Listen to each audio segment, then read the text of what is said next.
మనం నిన్న మొన్న ఈ క్లాక్ టైము, సైకలాజికల్ టైము వీటి గురించి చూస్తూ ఉన్నాం. సో ఈ సైకలాజికల్ టైము, క్లాక్ టైం అనేది ప్రాక్టికల్గా మనం ఇప్పుడు బతికే క్షణంలో, అది సైకలాజికల్ టైం అనేది మనం గతంలో చెడిపోయేది. ఈ రెండు ముఖ్యమైన తేడాలు.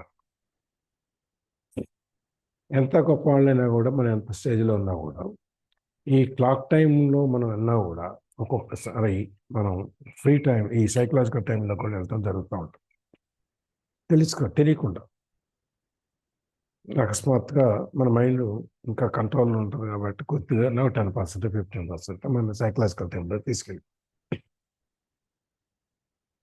దాంట్లో ఎందుకు జరుగుతుంది అంటే, సామాన్యం మనం ఏదైనా ఒక సిచ్యువేషన్ ఇవాళ వచ్చింది అనుకోండి, దాన్ని మనం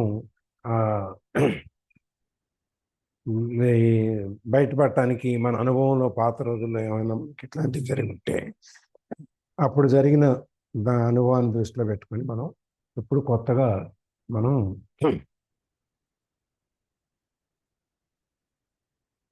ఆ అనుభవాన్ని తీసుకొచ్చుకొని మనం ఇక్కడ ఉపయోగించుకుంటాం అన్నమాట. ఆ టైంలో ఏమంటే ఒక్కోసారి మనం మళ్ళీ పాత రోజుల్లోకి వెళ్ళిపోతాం.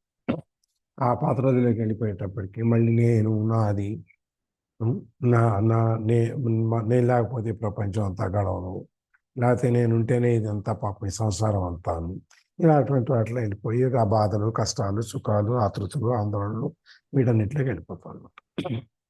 అందుకని వెళ్లకుండా ఉండటానికి ఈ ఈ గోల్స్ మనం అందులోంచి బయటకు వచ్చేయాలి అంటే, అది తెలియనటువంటి మన భుజాల మీద అది ఎంతో తెలియని భారంగా మారిపోద్ది సైకలాజికల్ టైంలోకి వెళ్తాం అనేది అనమాట. అందుకని చెప్పాను, ప్రాక్టికల్ టైంలో అంటే ఈ క్లాక్ టైంలో ఈ క్షణంలోనే మనం ఉండాలి. సో ఈ క్షణంలో ఉండాలంటే మనం ఏం చేయాలి? మనకు ఏదో ఒక లక్ష్యాన్ని ఏర్పరచుకోవాలి. దాన్ని సాధించడం కోసం అంటూ మనం ఏదో పని చేస్తూ ఉండాలి. లక్ష్య సాధన దిశగా మనం వెళ్తూ ఉండాలి. అలా వెళ్ళేటప్పుడు మనం మన యొక్క పూర్తి ఏకాగ్రతని మొత్తం అంత ఫుల్ అటెన్షన్ అంతా కూడా ఆ టైంలో మనం తీసుకోవాల్సిన పని మీద, ఆ అడుగు మీద, ఆ స్టెప్ మీద మనం దృష్టి పెడతాం. మనం నిన్న దాని గురించి మనం మాట్లాడుకునేటప్పుడు హైవే మీద 120 కిలోమీటర్ లేన్లో వెళ్ళేటప్పుడు మనం ఎంత అటెన్షన్ పెడతాము, 80లో, 60లో, 40లో వెళ్తే మనం ఎంత అటెన్షన్ పెడతాం అనేది కూడా మనం చూసాం. 120 దగ్గరికి వచ్చి దాటుతోంది, 120 మీద ఉన్నాం అనుకోండి, కొంచెం దాటాం అనుకోండి, అప్పుడేమవుద్ది, మన ఫోకస్ అటెన్షన్ ఇంకా ఎక్కువగా దాని మీదకి వెళ్ళిపోతుంది. మన ఫోకస్ అటెన్షన్ దాని మీదకి ఇంకా ఎక్కువగా వెళ్ళిపోయి స్టీరింగ్ ఇలా పడేసుకుని మన చెవులు, కళ్ళు ఏం పని చేయకుండా, ఎవరి కారులో మాట్లాడేవాళ్ళు ఎవరిని మనం వినకుండా మన దృష్టి మొత్తం అంతా ముందు కారు మీద, రోడ్డు మీదనే పెడుతూ పూర్తిగా వెళ్ళిపోతాం అనమాట. ఎందుకంటే మనం అనుకుంటాం అనమాట, ఇట్లా చేసేటప్పుడు మనం ఒక ఫుల్ఫిల్మెంట్, లేకపోతే కంప్లీట్నెస్, సెన్స్ ఆఫ్ సెల్ఫ్, ఇవన్నీ హ్యాపీనెస్ ఇవన్నీ వచ్చేస్తాయి. కానీ యాక్చువల్గా ఆ విధంగా వెళ్ళినప్పుడు ఈ నవ్వు అనే దాన్ని మనం పట్టించుకున్నట్టుగా అయిపోతుంది. మనం ఎంతసేపు ఆ స్పీడ్ని, ఆ లోకంలో ఉన్నదాన్ని అక్కడ ఉండటానికి కాన్సన్ట్రేట్ చేస్తాం. కానీ అది మనం స్టెప్పింగ్ స్టోన్, ఒక రాయిలాగా ఉపయోగించుకుంటామే కానీ దాంట్లో ఉన్న బ్యూటీని కానీ అందాన్ని కానీ మనం గమనించం. దానికి ఒక పెద్ద విలువ ఉంది. అది ఒక రాయి మనకి అంతవరకు. దాని గురించి కూడా మనం ఆ క్లాక్ టైం, దీని గురించి మనం ఎట్లా ఉండాలి, ఏం చేయాలి, చుట్టూ మన ప్రయాణంలో మన ప్రయాణం మాత్రమే కాకుండా మన లక్ష్యం సాధించేదే కాకుండా ఆ లక్ష్య సాధనలో మనకు చుట్టూ వదిలేటువంటి ఆ పరిసరాలు, పూలు, పళ్ళు, చెట్లు, రోడ్లు, మనుషులు, ఇవన్నీ కూడా గమనిస్తూ, వాటిని కూడా ఆనందిస్తూ, మనం వాటిని గమనిస్తూ వాటిని ఆనందిస్తూ ఈ ప్రయాణాన్ని ఒక మోనోటనస్గా, ఎటువంటి స్పందన లేకుండా కాకుండా ఆ ప్రయాణాన్ని ఆనందిస్తూ జీవిస్తూ వెళ్ళాలన్నమాట. అది అది కూడా చూసాం. ఈ దారిలో ఉన్నాయన్నీ మనం చూసుకుంటూ గమనించుకుంటూ వెళ్తాం. అప్పుడు జీవితం మనం కళ్ళ ముందు ఒక పెద్ద కార్పెట్, అందమైన ఒక కార్పెట్ని ఈ నవ్వు అనేటువంటి రూపంలో పరుస్తుంది. ఆ కార్పెట్ని మనం చూస్తూ వెళ్ళాలి. ఇవన్నీ మనం నిన్న చూసాము. సరే, ఇవన్నీ బాగానే ఉందండి, మేము ఇవన్నీ చూస్తాం, బాగానే ఉంది, మేము ఈ నవ్వు అనే దానికి ఇంపార్టెన్స్ ఇస్తాం, బాగానే ఉంది. కానీ మేము ఒక్కోసారి దాంతోపాటు అదే సమానంగా మేము ప్రయాణం చేయలేకపోవచ్చు. అప్పుడు ఈ భ్రాంతి అనేది, ఇవన్నీ మీరు చెప్పేది దాంతోపాటు మేము ఎలా ఉంటాము, ఉండాలి కదా అని చెప్పి, దానికి ఆయన చెప్పేది ఏంటంటే, మనం పాఠకుడికి మనం దీనికి ప్రశ్న వేసేటప్పుడు మనం చెప్పేది ఏంటంటే, ఆయన ఇల్యూషన్, భ్రాంతి, భ్రమ అని నేను చెప్పినప్పుడు టైం అనేది, ఈ కాలం అనేది ఒక భ్రాంతి మాత్రమే, ఒక భ్రమ మాత్రమే, ఒక మాయ మాత్రమే అని నేను చెప్పినప్పుడు నా ఉద్దేశం ఏదో ఒక ఆధ్యాత్మికమైనటువంటి ఒక స్టేట్మెంట్ ఇవ్వటం కాదు. నేను నీకు గుర్తు చేస్తున్నాను ఏమని, ఈ నవ్వు అనే దాన్ని నీకు ఒక అర్థం లేని దానిగాను, లేకపోతే నువ్వు దాన్ని అర్థం చేసుకోవటానికి కష్టంగానో ఉన్నట్టుగా ఉంటుందేమో కానీ, నీకు అనిపిస్తుందేమో కానీ, ఈ ఆధ్యాత్మికమైన ఈ సంస్కృతంలో ఉన్న శ్లోకాలు, వీళ్ళు చెప్పే అర్థాలు, ఇవన్నీ మనకేం అర్థమవుతాయి అని చెప్పి నీకు అనిపిస్తుంది కూర్చోను. కానీ ఒక్కసారి దాంట్లోకి వెళ్ళి నువ్వు దాన్ని అర్థం చేసుకుంటే అది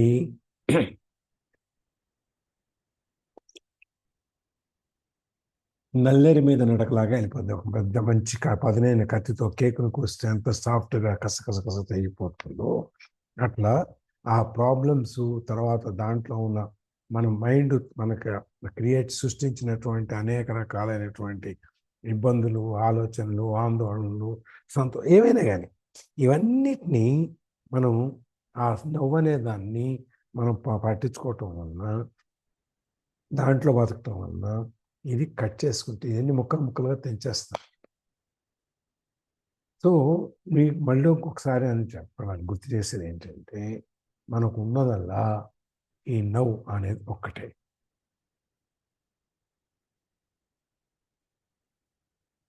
ఎప్పుడు మనకి జీవితంలో నాట్ దిస్ మూమెంట్, ఈ క్షణం కాదు అనుకునేది మనకి ఎప్పుడైనా ఉంటుందా? అనకు ఉండదు. ప్రతి క్షణము మందే, ప్రతి దినము మందే, ప్రతిరోజు మందే, ప్రతి వారము మందే.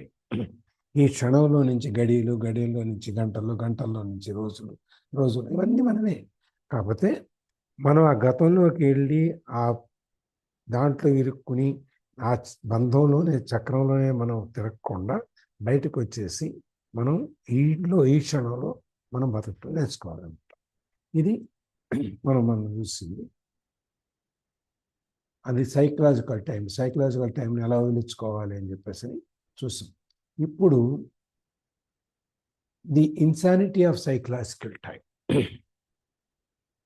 ఎవరు చదువుతున్నారు? ది ఇన్సానిటీ అంటే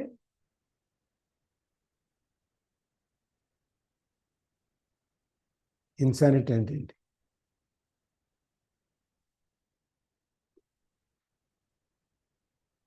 ఏంటి?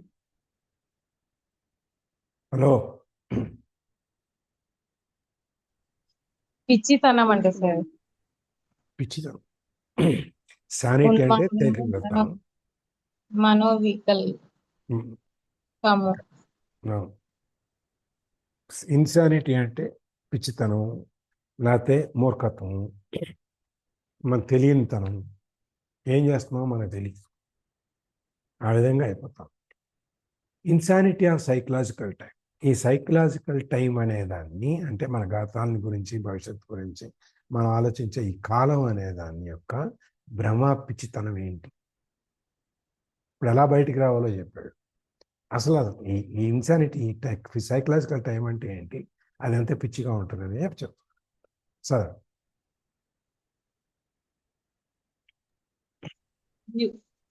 You will not have any doubt that psychological time is a mental disease if you look at its collective manifestations. They occur, for example, in the form of ideologies such as communism, national socialism, or any nationalism are rigid religious belief systems which operate under the implicit assumption that the highest good lies in the future and that therefore the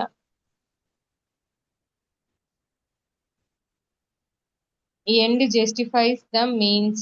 The end is an idea, a point in the mind projected future, when salvation in whatever form, happiness, fulfillment, equality, liberation, and so on, will be attained. Not infrequently, the means of getting there are the enslavement, torture, and murder of people in the present.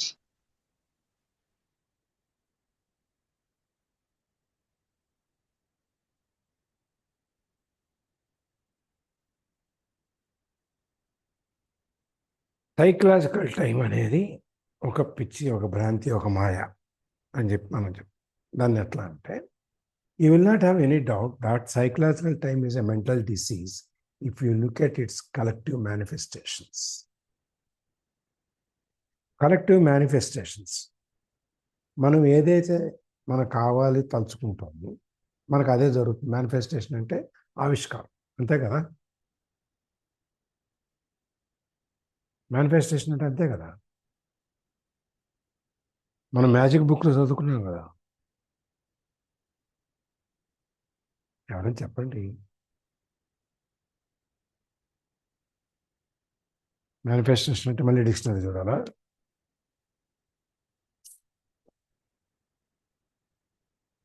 మనం ఈ మానసికంగా మన మైండ్తో, మానసికంగా కాదు, మన mind ద్వారా mental disease, ఇది ఒక మానసిక మన ధనవ్యాధి, ఒక వ్యాధి అన్నమాట. ఏంటది? ఈ సైకలాజికల్ టైం అనేది, దాన్ని మనం ఎప్పుడు ఆలోచనలు, బాధల్లో, వాటిల్లో మనం ఈ పెయిన్ బాడీ గురించి, వీటి గురించి మనం మాట్లాడినప్పుడు ఇవన్నీ మనకి ఏదైతే మన అనుభవంలో మనం ఎంతసేపును ఇది ఇలా జరిగితే బాగుండను, లేకపోతే నాకే జరగాలను, మనం ఏవైతే మనం ఊహించుకుంటూ మాట్లాడుకుంటున్నామో అది కలెక్టివ్ మేనిఫెస్టేషన్స్. మన యొక్క ఆలోచనలన్నిటినీ ఆవిష్కరింపజేస్తుంది. అది ఆవిష్కరింపచేస్తుంది అని కానీ మనం ఉంటాం కాబట్టి మనకి అది ఒక మెంటల్ డిసీజ్. మన మన ఆలోచనలకు సంబంధించినటువంటి, మన మెదడుకు సంబంధించినటువంటి ఒక చిన్న అనారోగ్యం. దే అక్కర్, ఫర్ ఎగ్జాంపుల్, ఈ కలెక్టివ్ మేనిఫెస్టేషన్స్ ఎలా జరుగుతాయి, ఎలా మన ముందుకు వస్తాయి, మన జీవితంలోకి ఎలా ప్రవేశిస్తాయి? దే అక్కర్ ఎలా జరుగుతాయంటే, for example, in the form of ideologies such as communism, national socialism and any socialist nationalism. ఇప్పుడు మనం అంటే ఈ రోజుల్లో అంత కమ్యూనిజం అంత లేదు, కానీ ఆ రోజుల్లో కమ్యూనిజం అనేది ఎంత ఇదిగా ఉండేదంటే, ఒకసారి ఆ సిద్ధాంతాలని నమ్మిన వాడు దాంట్లోంచి బయటికి రాలేడు. అంత గొప్పగా సిద్ధాంతాలు చెప్పేవాళ్ళు అనమాట కమ్యూనిజం గురించి. అసలు కమ్యూనిజంలో కింద ఈ డౌన్ ట్రాడన్లో ఒక కింద వాళ్ళంతా ఎలా వాళ్ళ కష్టపడుతున్నారు, వాళ్ళ దోపిడీ ఎలా జరుగుతుంది, వాళ్ళ కష్టాన్ని, శ్రమని, మన డబ్బును వాళ్ళు దోచుకొని వాళ్ళందరూ ఈ అదేంటి శ్రమ దోపిడీని చేసి వీళ్ళందరూ మన ఎట్లా పీల్చేస్తున్నారు, మనకు రావాల్సిన, న్యాయంగా రావాల్సినవన్నీ వాళ్ళు ఏ విధంగా వాళ్ళు లాగేసుకుంటున్నారు అని చెప్పి ఈ విధంగా ఒక విధమైనటువంటి ఒక భావజాలాన్ని మనలో కూర్చేవాళ్ళు అనమాట. కూర్చటం లేదు. ఐడియాలజీ, సిద్ధాంతం, భావజాలం. ఫర్ ఎగ్జాంపుల్, మనకు తెలియకుండానే ఈ కలెక్టివ్ మేనిఫెస్టేషన్స్, ఈ గ్రూప్స్లో కూర్చున్నప్పుడు, వీటిలో కూర్చున్నప్పుడు మనకు తెలియకుండానే మనం ఆ భావజాలంలోకి వెళ్ళిపోతాం. ఇవాళ ఉన్న ప్రజెంట్ నక్సలిజం గురించి, వీటి గురించి మాట్లాడుకున్న వాళ్ళకి కూడా ఇవన్నీ అక్కడి నుంచి వచ్చినాయి, ఆ భావజాలంలో నుంచి వచ్చినాయి. కాకపోతే ఒకప్పుడు రజాకార్ మూవ్మెంట్ అప్పుడు అసలు కమ్యూనిస్టులు ప్రజల్ని కాపాడటానికి చాలా కష్టపడ్డారు, వాళ్ళు సేవ చేశారు, కాదంటలేదు. కానీ ఆ భావజాలాన్ని ఏ విధంగా మన బ్రెయిన్ వాష్ చేస్తారని చెబుతున్నాం. అట్లాగే నేషనల్ సోషలిజం, సోషలిజం అంటే సమానత్వం, అందరూ సమానంగా ఉండాలి. ఉన్నవాడి దగ్గర నుంచి తీస్తే లేనివాడికి పెట్టు. ఇదివరకు కమ్యూనిజం ఏం చేసేవాళ్ళు, వాళ్ళు లాక్కునేవాళ్ళు. నేషనల్ సోషలిజం ఏం చేస్తుంది, ప్రభుత్వమే తీసి ఇచ్చేస్తాం. ఇప్పుడు అంతే కదా, మన దగ్గర ట్యాక్సులు వసూలు చేసి వాళ్ళందరికీ ఉచితాలని చెప్పి ఇచ్చేస్తున్నారు కదా.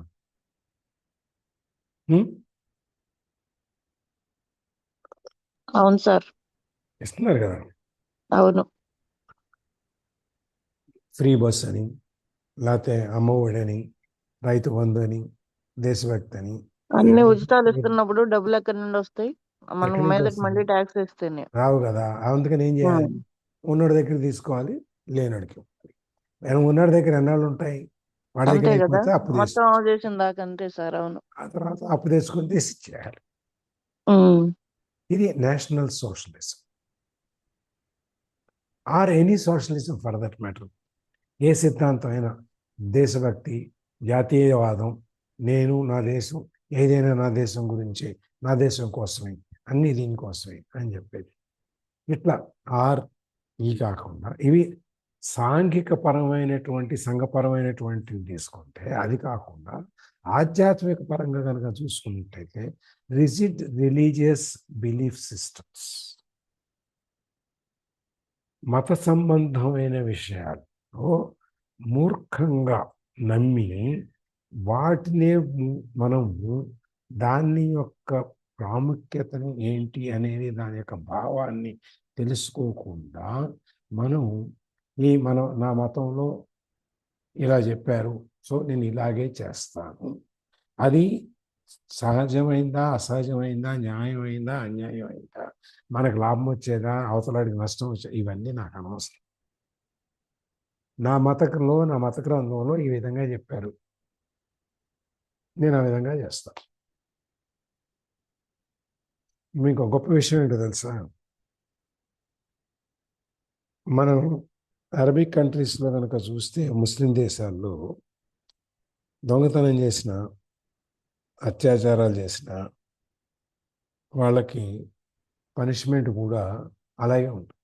దొంగతనం చేస్తే చేయనరికి శిక్షలు కఠినంగా ఉంటాయి, చాలా ఇంకోసారి చేయడానికి కూడా భయపడతారు కదా. అది కూడా పబ్లిక్లో చేస్తారు, రాళ్ళేసి కొట్టి చంపుతారు. అవును. మధ్యలో, ఊరి మధ్యలో 10 మంది ముందు చేస్తారు. ఎందుకంటే ఇంకొకడు మళ్ళీ అట్లాంటి ధైర్యం చేయకుండా ఉంటారు. మన దగ్గరికి వచ్చేటప్పటికి మన దేశంలో, మన ఇండియన్ పీనల్ కోడ్ ప్రకారం, భారత శిక్షా సమితి అంటాం కదా, దాని ప్రకారం మన ముందుకు వెళ్ళమంటారు. నువ్వు ఒక మతాన్ని నమ్మి ఆ మతాన్ని ఆచరించినప్పుడు, ఆ మతం ఏం చెప్తుందో ప్రతి విషయంలోనూ నువ్వు అదే ఒప్పుకోవాలి కదా. నీకు అవసరమైన చోట నీ మతాన్ని వాడుకుని, నీకు అవసరమైన చోట నా మతంలో చేసినట్టు కాదు, ఈ భారతదేశంలో ఈ శిక్షాస్మృతి ఏదైతే ఉందో దాని ప్రకారం నాకు చేయండి అంటే, మనకి ఆ తప్పు చేస్తే, ఒక నేరం చేస్తే, ఆ నేరానికి కోర్టులోకి వెళ్ళి, కోర్టులో కొట్టుకుని సంవత్సరాల తరబడి న్యాయం వచ్చేటప్పటికి, న్యాయం అన్యాయం ఏదో జరిగి ఇదంతా అయ్యేటప్పటికి పుణ్యకాలం కాస్త జరిగింది. మనకి ఆ డ్యూయల్, ఒక్క వాళ్ళలోనే ఆ డ్యూయల్ సిస్టమ్ ఉంటుంది. అది అఫ్కోర్స్ మనకి ఇక్కడ అవసరమైంది అనుకోండి. కానీ అంటే కంపారిజను, మత మూఢత్వాన్ని, మూఢ విశ్వాసాన్ని ఎలా ఉంటాయి, ఎలా వాడుకుంటారు అనే దాని గురించి, which operate under the implicit assumption of that highest good lies in the future. దాని భావం ఏంటి, ఇవన్నీ ఎందుకు మనం ఈ భావజాలాన్ని, సిద్ధాంతాలని, లేకపోతే మతంపరమైనటువంటి విశ్వాసాన్ని మనం ఎందుకు చేస్తున్నాము అంటే, మన మంచి అనేది, మన భవిష్యత్ అనేది మన మంచిగా ఉంటుంది, మనకు ఆశాజనకంగా ఉంటుంది, బాగుంటుంది, మనకు కావాల్సిన విధంగా అనేటువంటి ఒక అంతర్గతమైనటువంటి ఆలోచనతో, ఇంప్లిసిట్ అజంప్షన్. ఎక్స్ప్లిసిట్ అంటే బయటికి, ఇంప్లిసిట్ అంటే లోపల. అంతర్గతంగా మన ఆలోచనలో, నేను ఇది నా మతపరమైనటువంటి పని నేను చేస్తే నాకు దేవుడు నాకు మంచి చేస్తాడు, లేదు కమ్యూనిజం అనే సిద్ధాంతంలో నేను ఉన్నవాడిని దోచి లేనివాడికి పెడతాను, దానివల్ల నేను రాబిన్ హుడ్ అయిపోతాను, నేను ప్రజలకు ఎంతో సేవ చేస్తున్నాను అనేటువంటి ఒక నమ్మకంలోను, లేకపోతే ఉన్నవాడి దగ్గర తీసి లేనివాడి దగ్గర ప్రభుత్వమే పెట్టేస్తాను. ఈ విధంగా రకరకాల సిద్ధాంతాల్లో, భావజాలంలో మనం మునిగిపోయి ఉంటాం అన్నమాట. And that therefore the end justifies the means. మనం ఎప్పుడైతే ఒక భావజాలాన్ని, ఒక విశ్వాసాన్ని, మూఢత్వాన్ని, మత విశ్వాసాన్ని నమ్మి మనం ముందుకెళ్తాము, మన భవిష్యత్తు బాగుంటుంది అనుకుంటాము, అప్పుడు the end justifies the means. దాని యొక్క ఫలితం అనేది మనం చేసే యొక్క మీన్స్ పద్ధతి ఏదైతే ఉందో దాన్ని అది ఒప్పుకుంటుంది.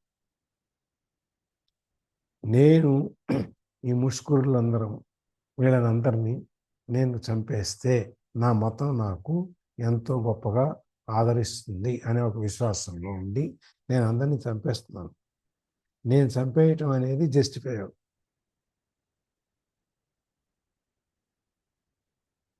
అయితే the end is an idea. ఈ ఎండ్ అనేది, చివర అనేది ఒక ఆలోచన మాత్రమే. జరుగుద్దా జరగదా అనేది మనకి తెలియదు, ఎందుకంటే భవిష్యత్తు గురించి కాబట్టి. A point in the mind projected future. ఈ ఐడియా అనేది ఈ విధంగా జరుగుతుంది, నా ఫ్యూచర్ చాలా బాగుంటుంది అనేది మైండ్ ప్రొజెక్టెడ్ ఫ్యూచర్. మన మైండ్ భవిష్యత్తుని ఆ విధంగా ప్రొజెక్ట్ చేసి చూపిస్తుంది. 1960లో 50లో కమ్యూనిజం ఉన్నప్పుడు మనమే ఒకప్పుడు ఒక స్టేజ్లో సగానికి సగం పైన దేశం అంతా కమ్యూనిస్టులు ఉండేవారు, కమ్యూనిస్ట్ ప్రభుత్వాలు ఉన్నాయి. మెయిన్ కాంటెస్ట్ కమ్యూనిస్టులకి కాంగ్రెస్కి ఉండేది, ఇంకా అసలు ఇంకో పార్టీ ఉండేది కాదు. ఇవి లేకపోతే, కాంగ్రెస్ లేకపోతే కమ్యూనిస్టులకి తప్ప వేరే మార్గం లేని పరిస్థితి అనమాట. ఆ విధంగా ఉండేది.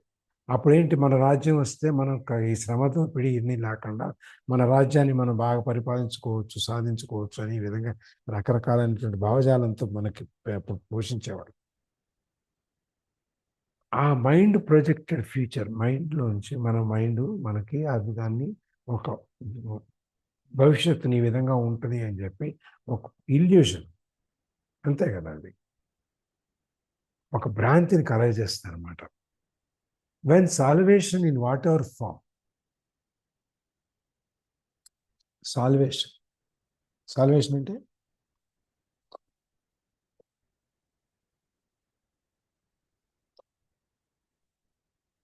సాల్వేషన్ అంటే చెప్పండి.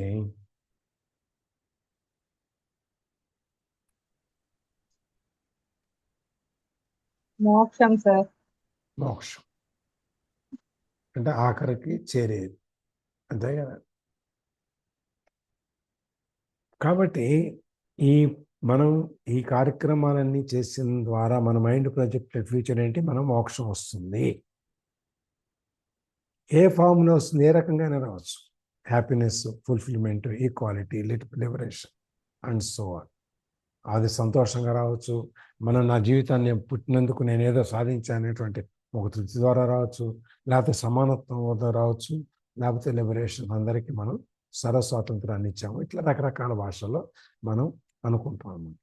ఇది మనం ఈ విధంగా ఒక సిద్ధాంతాన్ని నమ్మి, ఆ సిద్ధాంతంలో నమ్మిన సిద్ధాంతాన్ని మనం చేయటానికి పూనుకొని, ఏ రకమైన ఆ చేయటానికి ఏ విధమైన మీన్స్, ఏ విధమైన పద్ధతులు వాడినా మనం వెళ్ళి ఆ మోక్షాన్ని, మన ఆనందాన్ని, మన సంతోషాన్ని పొందుతాము అనేది మనం భ్రాంతిలో ఉంటాం అన్నమాట,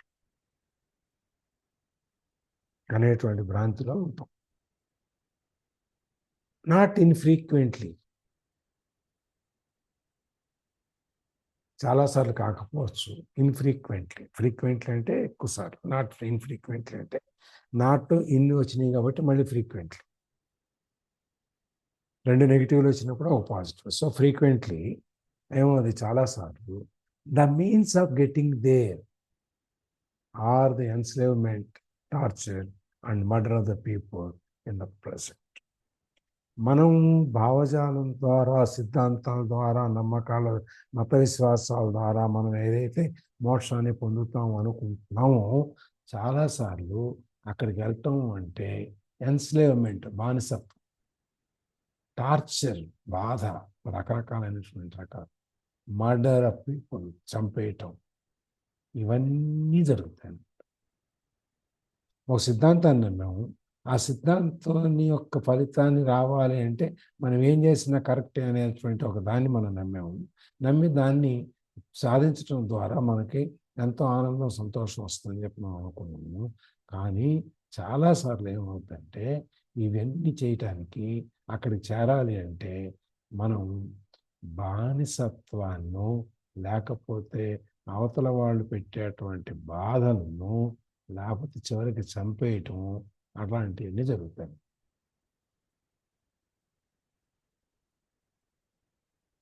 కొంచెం కష్టంగా ఉంది కదా వినటానికి.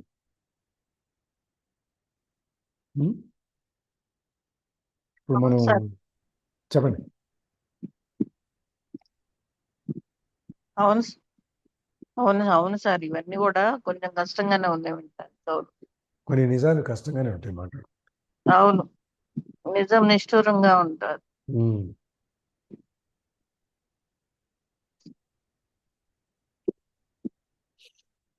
అదేంటంటే ఇప్పుడు మనం ధర్మస్థల గురించి చదువుతా ఉన్నారు అందరూ.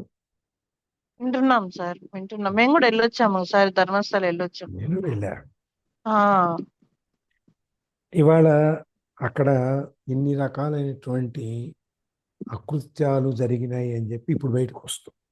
నిజమైన తర్వాత ఎంత తర్వాత ఇంకా తెలియలేదు అనుకోండి. ఏదో బాడీలు భయాందోళనకు గురవుతున్నారుగా అదే ఎవరైనా వెళ్ళాల. ఇప్పటికి ఇంకా ఏదో ఎముకలు బాడీలు దొరుకుతున్నాయి, ఇంకా చేస్తున్నారు. సరే. అసలు ప్రసిద్ధమైన పుణ్యక్షేత్రం సార్, అక్కడ వాతావరణం గాని, అక్కడ అవును. ధర్మకర్తలు ఉన్నారు సార్, అక్కడ స్టాచ్యూలల్లే కూర్చొని ఉంటారు సార్. నాకు ఎంత మెమరీ అంటే, మేము వెళ్ళొచ్చి కూడా 25 సంవత్సరాలు అట్లా అవుతుంది. నాకు ఎప్పటికీ జ్ఞాపకమే అక్కడ పరిస్థితి, వాతావరణం అంతా కూడా. మాకు అవును. అట్లాంటిది ఇవన్నీ వింటంటే బేజారు అవుతుంది. ఇలా జరిగిందా, ఇట్లా జరుగుంటదా, ఎవరైనా అలాగే వెళ్ళాలంటే కూడా ఇంక భయపడతారు కదా. అట్లాగే కొన్ని ఆశ్రమాల్లో కానీ, కొన్ని మన మదర్సాల్లో కానీ, లేకపోతే క్రిస్టియన్ చర్చెస్లో కానీ, వీటన్నిటిలో కూడా ఇట్లాంటివన్నీ చాలా జరుగుతుంటాయి. ఇవన్నీ మత విశ్వాసం, మూఢత్వంలో కూర్చుని వాటిని నమ్మి మనం ఈ విధంగా మనం చేస్తూ ఉంటాం. దానికే ఇక్కడ చెప్తున్నాడు చూడండి, చదవండి కమ్యూనిజం గురించి.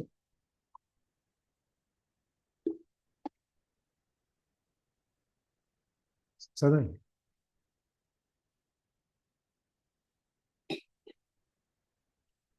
లక్ష్మీదేవి గారు. Yes, sir.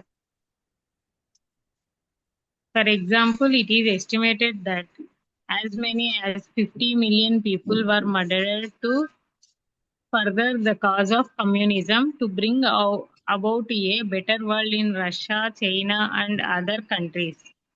This is a chilling example of how belief in a future heaven creates a present hell. Can there be any doubt that psychological time is a serious and dangerous mental illness? ఈ communism గురించి, మత విశ్వాసాలు, వీటి గురించి, సైద్ధాంతిక పరమైన వాటి గురించి మనం ఇప్పుడు అనుకున్నాం కదా, ఎంతవరకు దారితీస్తుంది అది అనేది దానికి ఒక ఉదాహరణ చెప్తుంది అనమాట. ఆ రోజుల్లో అప్పట్లో కమ్యూనిజంలో చైనా, రష్యా అన్ని కలిపే ఉండేవి. ఈ రెండు దేశాల్లో కమ్యూనిజం అనేది ఒకే రకంగా ఉండేది. ఆ కమ్యూనిజాన్ని యాక్సెప్ట్ చేయించడానికి, ప్రజల్లో దాన్ని తీసుకురావటానికి ఈ రెండు దేశాలు ఇంకా మిగిలిన కమ్యూనిస్ట్ కంట్రీస్లో దాదాపుగా 50 మిలియన్ పీపుల్, అంటే 1 మిలియన్ అంటే 10 లక్షలు, 50 × 10 5 కోట్లు, అంతేనా? ఏమండే, అంతే కదా? అంతే సార్, అంతే సార్. 5 కోట్ల మంది జనాభాని చంపేశారు రష్యాలో, చైనాలో. ఈ కమ్యూనిజాన్ని తీసుకొచ్చేటప్పుడు చంపేశారు. చంపేసిన తర్వాత రష్యాలో కమ్యూనిజం వచ్చింది, తర్వాత ఇక్కడ చైనాలో కమ్యూనిజం వచ్చింది, ఇంకా కొన్ని కమ్యూనిస్ట్ కంట్రీలు వచ్చినాయి. లెక్కకు ఇవన్నీ వచ్చింది ఎంతే, లెక్కకు లేనిది ఇంకెంత ఉందో. ఉమ్, లెక్కకు వచ్చింది ఇంత 5 కోట్లని, లెక్క లేని ఇంకెంత ఉందో. ఇంకెంతో తెలీదు. ఉమ్. ఇది దేనికి జరిగింది ఇదంతా? ఈ కమ్యూనిజాన్ని అందరికి సమానత్వం, అందరికీ సమానంగా పంచాలి అనేటువంటి ఒక సిద్ధాంతాన్ని పెట్టుకుని మనం ఇంతమందిని చంపేస్తే ఈ బెటర్ వరల్డ్, ఒక అద్భుతమైన ప్రపంచాన్ని మనం తయారు చేస్తున్నాము అనేటువంటి ఒక భ్రమతో ఇదంతా జరిగింది. దాని తర్వాత రష్యాలో మార్క్సిస్టు లెనినిజం వచ్చింది, చైనాలో మావోయిజము ఇవన్నీ వచ్చినాయి. వచ్చిన తర్వాత ఇద్దరు విడిపోయారు, రైటిస్టులు లెఫ్టిస్టులు. లెఫ్టిస్టులు అంటేనేమో కొంచెం అగ్రెసివ్గా ఉంటారు, మార్క్సిస్టులు అంటే రష్యన్ ఫిలాసఫీని ఒప్పుకునేవాళ్ళు. ఈ రైటిస్టులు అంటే కొంచెం మైల్డ్గా ఉంటారు, చైనీస్ లెనినిజం, ఈ మావోయిజాన్ని ఒప్పుకున్నారు. ఈ విధంగా రెండు కమ్యూనిస్ట్ పార్టీలు 60s అనుకుంటే చీలిపోయింది. ఒకే కమ్యూనిస్ట్ పార్టీ రెండు రకాలుగా చీలిపోయింది. ఏ సిద్ధాంతాన్ని నమ్మేవాళ్ళు ఆ సిద్ధాంతంగానే. ఇప్పటికీ సరే, ఇప్పుడు ఇంకా మార్క్సిస్ట్ అంటాము, కమ్యూనిస్టులు మార్క్సిస్టులే మిగిలింది. సిపిఎం సిపిఐ, ఈ చైనా రష్యాలు మావోయిస్టులు ఇవన్నీ పోయినాయి. కమ్యూనిజం చరిత్రలోకి వెళ్తే ఇంకా చాలా ఉంది, మనకు అక్కర్లేదు ఇక్కడ. అది ఈ విధంగా మనం ఒక పెద్ద అందమైన సామ్రాజ్యాన్ని స్థాపిద్దాం అనేటువంటి ఒక భ్రమని పెట్టి, ఫ్యూచర్లో వస్తుంది అని పెట్టి ఈ 5 కోట్ల మంది ప్రజల్ని చంపేశారు. This is a chilling example of how belief in a future heaven creates a present hell. Chilling example. వెన్నుముకలో వణుకు వస్తుంది అనమాట. ఇది మనకి అంటే మనం చెప్పుకుంటున్నాం కొద్దిగా. ఆ రోజుల్లో అనుభవించిన వాళ్ళు, లేకపోతే ఆ రోజుల్లో పూర్తిగా విన్నవాళ్ళు, వాళ్ళకైతే వెన్నుముకలో వణుకు వస్తుంది అనమాట. How belief in a future heaven, భవిష్యత్తులో ఏదో పెద్ద స్వర్గాన్ని నిర్మించుకుంటాము అని ఈ క్షణంలో మనం ఒక నరకాన్ని క్రియేట్ చేసుకున్నాం, ఒక నరకాన్ని సృష్టించుకున్నాం. అంటే అదేమంటే, అవునండి వాళ్ళు మీరు కష్టపడితే రేపు మనకి మన తరాలన్నీ మంచిగా బతుకుతారు అని చెప్పి మనకు ఒక భ్రాంతి, ఒక భ్రమ. ఏంటంటే తార్ రోడ్డు పగలగొట్టేసి సిమెంట్ రోడ్డు వేస్తున్నాము, సిమెంట్ రోడ్డు వస్తే మీకు చాలా బాగుంటుంది, మీకు గతుకులు ఉండవు అని చెప్పి తార్ రోడ్డు తీసేసి సిమెంట్ రోడ్డు వేయకుండా మనకు తవ్వేసి పెడతారు ఈ రోడ్డు. ఆ విధమైన పరిస్థితులు ఉంటాం. Can there be any doubt that psychological time is a serious and dangerous mental illness? ఇట్లాంటి ఒక బ్యాక్గ్రౌండ్, గతాన్ని మనం పెట్టుకుని మనకు ఏదైనా భవిష్యత్తులో ఇప్పుడు కానీ ఈ సైకలాజికల్ టైం అనేది ఒక సీరియస్ అండ్ ప్రమాదకరమైన గంభీరమైనటువంటి ఒక మెంటల్ ఇల్నెస్, మన మైండ్కు సంబంధించిన ఒక అనారోగ్యము అని చెప్పి నమ్మటానికి మనకేమైనా సందేహం ఉందా? The insanity of psychological time. ఈ పిచ్చి అనేది మనకి ఇలా ఉంటుంది, దీని వల్ల ఆ పిచ్చిలో పడి మనం ఏమైనా చేసేస్తాము అని మనం నమ్మొచ్చు కదా? నమ్మొచ్చు సార్, డౌట్ ఏం లేదు కదా దాంట్లో మనకి. అస్సలు లేదు సార్, అస్సలు లేదు. Yes. How does this mind pattern operate in your life? Are you always trying to get somewhere other than where you are? Is most of your doing just a means to an end?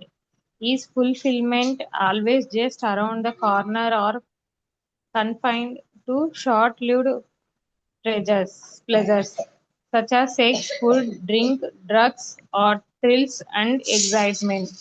Are you always focused on becoming, achieving, and attaining, or alternatively chasing some new thrill or pleasure? Do you believe that if you acquire more things, you will become more fulfilled, good enough, or psychologically complete? Are you waiting for a man or woman to Give meaning to your life.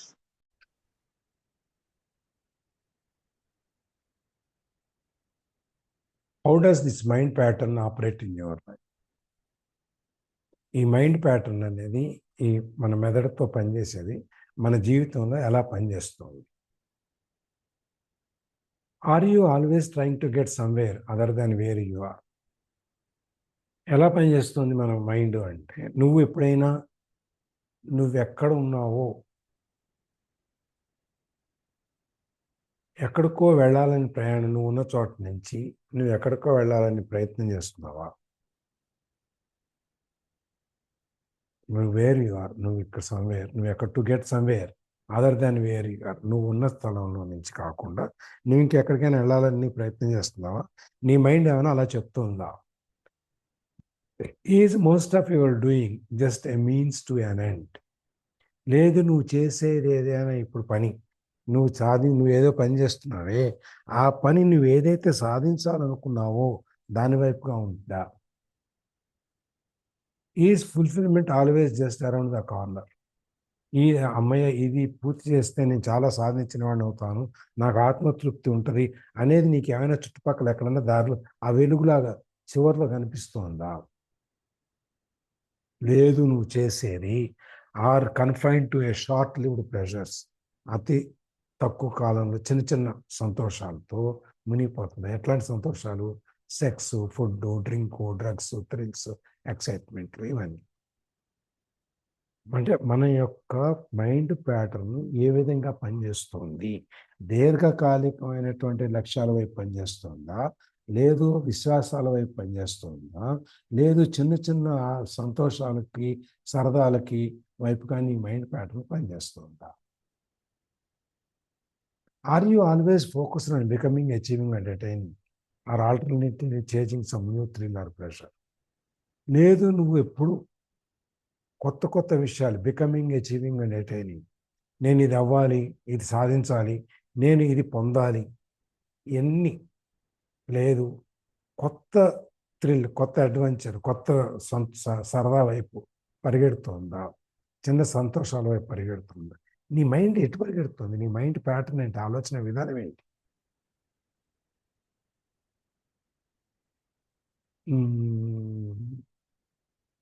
నేను ఒక సందర్భంలో ఒక ఆవిడతో మాట్లాడతాను. ఆవిడకు చాలా దేశాలు తిరిగి వచ్చింది చిన్న వయసులో. షీఈ్ అరౌండ్ 50, 50 ఏళ్ళు, 40, 50 ఏళ్ళు ఉంటాయి. ఆ మనిషి కనపడటానికి 25-30 ఏళ్ళ కనిపిస్తున్నాను. చాలా దేశాలు తిరిగి వచ్చింది. కొంతమందికి చాలా భయంకరమైనటువంటి ఆలోచనలు ఉంటాయి. ఒకటి ఆస్వాదించటం అనేది ఏ విధంగా అనేది ఎంత వికృతమైన పైశాచికమైన పద్ధతిలో మనం ఆస్వాదించవచ్చు ఊహించుకుంటాం అనుకోండి. ఒక్క కంట్రీ ఏదో ప్లేస్ చెప్పిందా, అక్కడ నువ్వు దేన్ని ఏ విధంగా ఆస్వాదించదలుచుకున్నావు, ఎంత వికృతంగా పైశాచికంగా ఎంత దారుణంగా నువ్వు ఆస్వాదించదలుచుకున్నావో ఆ విధంగా వాళ్ళు అక్కడ నువ్వు ఆ ఐడియా చెప్తే ఐడియాని వాళ్ళు ఇంప్లిమెంట్ చేసి ఐడియాని వాళ్ళు చేసి మనకి ఆ ఆనందాన్ని కలగజేస్తారు. ఆ పైశాచికమైన ఆనందం మనకి ఎట్లా ఉంటుంది?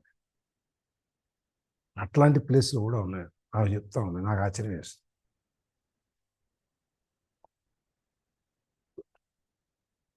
కాబట్టి మన మైండ్ ప్యాటర్న్ ఎట్లా పనిచేస్తుంది, ఏ విధంగా పరిగెడుతుంది, ఏ విధంగా మనం దాన్ని ముందుకు తీసుకెళ్తున్నాం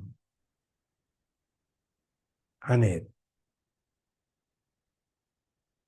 Do you believe that if you acquire more things, you will become more fulfilled, good enough, or psychologically complete?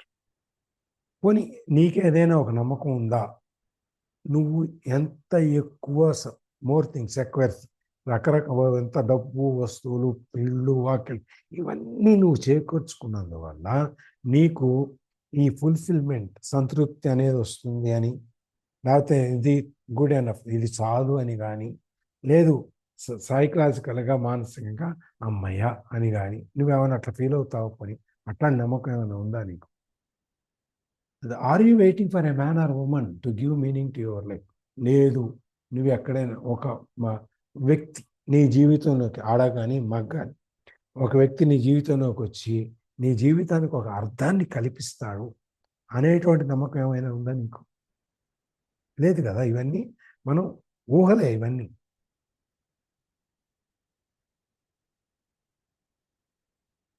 ఇక్కడ రికార్డింగ్ ఆపేసి మళ్ళీ తీసుకుందాం.